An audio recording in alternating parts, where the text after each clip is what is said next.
नमस्कार दोस्तों, स्वागत है आपके अपने चैनल पर। आइए जानते हैं देश दुनिया की सबसे अहम खबरें। वीडियो को अंत तक जरूर देखें और चैनल को सब्सक्राइब करना न भूलें। कमेंट में बताएं आप ये वीडियो कहां से देख रहे हैं।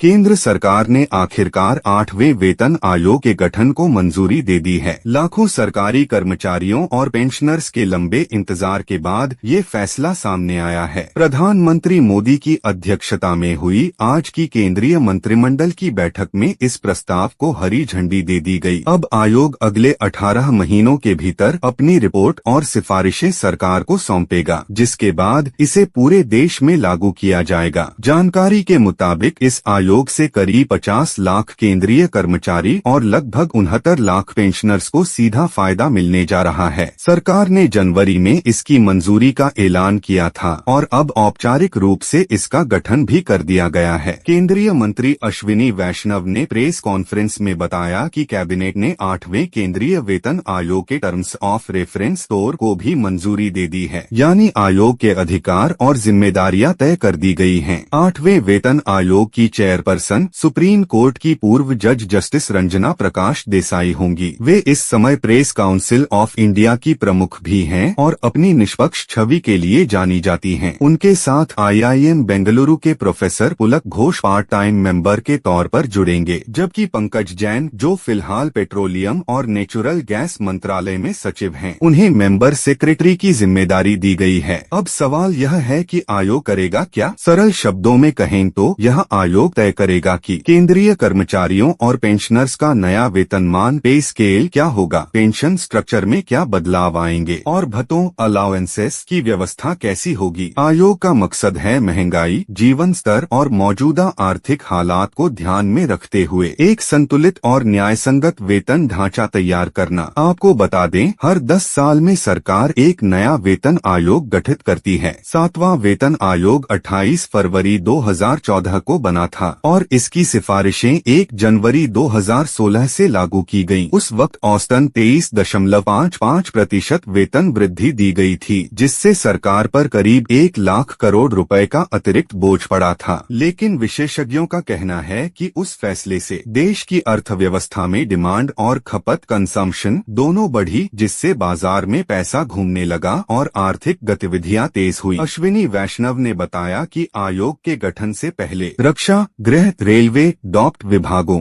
और सभी कर्मचारी यूनियनों व फेडरेशनों से विस्तृत चर्चा की गई है। इसके अलावा राज्य सरकारों और सार्वजनिक उपक्रमों PSUs से भी सुझाव लिए गए हैं, ताकि रिपोर्ट केवल कागजी न होकर जमीनी हकीकत और कर्मचारियों की वास्तविक जरूरतों पर आधारित हो। कैबिनेट की बैठक में आज सिर्फ वेतन आयोग ही नहीं, बल्कि किसानों के लिए भी एक बड़ा फैसला लिया गया। सरकार ने रबी सीजन के लिए न्यूट्रिएंट बेस्ड सब्सिडी NBS को मंजूरी दी है। इससे उर्वरक और खाद के दाम स्थिर रहेंगे और किसानों को खेती के दौरान राहत मिलेगी। सरकार का कहना है कि यह कदम किसानों की आय बढ़ाने और खेती की लागत घटाने की दिशा में उठाया गया है। अब जब 8वें वेतन आयोग की रिपोर्ट आएगी तो उसके आधार पर देश के सभी केंद्रीय कर्मचारियों का नया वेतनमान तय होगा। अंदाजा लगाया जा रहा है कि इससे देश भर में मिडिल क्लास फैमिली की क्रय शक्ति, परचेसिंग पावर बढ़ेगी और इसका सीधा असर मार्केट और आर्थिक विकास पर पड़ेगा। यह फैसला न सिर्फ कर्मचारियों के लिए राहत का संकेत है, बल्कि सरकार की तरफ से जनहित और विकास के प्रति प्रतिबद्धता का प्रतीक भी है। तो कुल मिलाकर कहा जा सकता है कि मोदी सरकार का यह फैसला ऐतिहासिक और समयानुकूल दोनों है। यह करोड़ों परिवारों की उम्मीदों को नई ऊर्जा देगा। अब सभी की निगाहें उस दिन पर हैं, जब आयोग अपनी रिपोर्ट पेश करेगा, जो आने वाले वर्षों में सरकारी कर्मचारियों की जिंदगी में बड़ा बदलाव ला सकती है।